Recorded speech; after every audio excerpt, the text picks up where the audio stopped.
নমস্কার বন্ধুরা, আলপনাস কুকিং স্টাইলে আপনাদের সবাইকে স্বাগত। আজকে একটা নতুন রেসিপি নিয়ে এসেছি, বাঁধাকপির অমলেট। এটা হেলদি, খেতেও ভালো আর খেলে পেটও ভরে।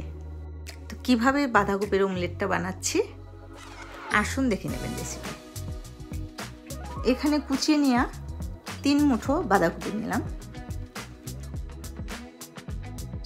আর কুচিয়ে নেওয়া 1 মুঠো পেঁয়াজ নিলাম, 1 চামচ কুচনো ধনেপাতা আর 1 চামচ কুচনো কাঁচা লঙ্কা।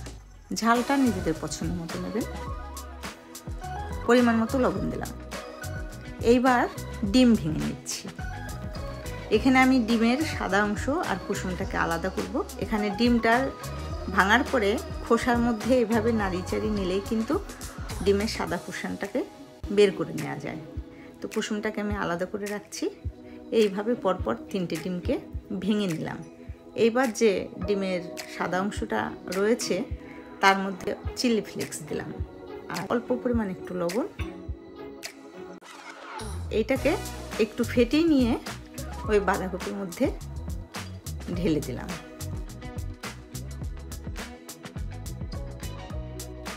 আর চামচ দিয়ে ভালো করে মিশিয়ে নিচ্ছি।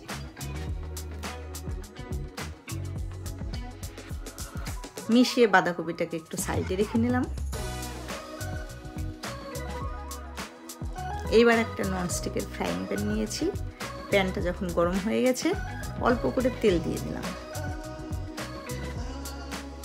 এখন ওখান থেকে 1 হাতা করে বাঁধাকপি তাওয়ার মধ্যে দিয়ে দিলাম।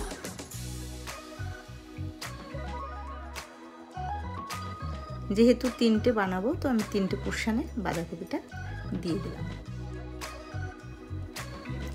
কিছুক্ষণ পরে নিচের দিকটা যখন একটু হয়ে এসেছে তখন মাঝখানে এরকম একটু গর্ত করে যে কুসুম রেখেছিলাম সেই কুসুমটাও এর মধ্যে দিয়ে দিলাম।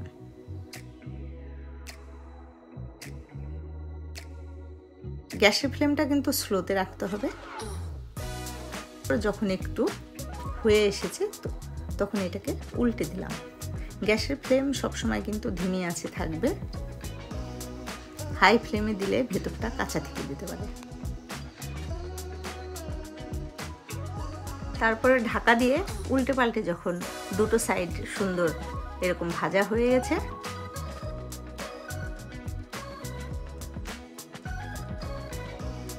তখন প্লেটে তুলে নিলাম। প্লেটে তুলে নিয়ে এরকম মাঝখান বরাবর কেটে নিচ্ছি।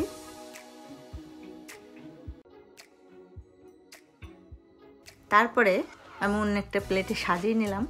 ওপর দিয়ে কিছুটা বিট নুন, গোলমরিচের গুঁড়ো ছড়িয়ে দিলাম।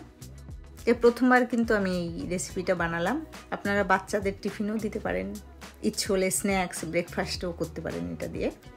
তো কেমন লাগলো এই ইউনিক রেসিপিটা? ভালো লাগলে লাইক করবেন, অবশ্যই চ্যানেলকে সাবস্ক্রাইব করবেন। আজকের মতো এই রেসিপি নিয়ে বিদায় নিচ্ছি। ভালো থাকবেন সবাই। বাই।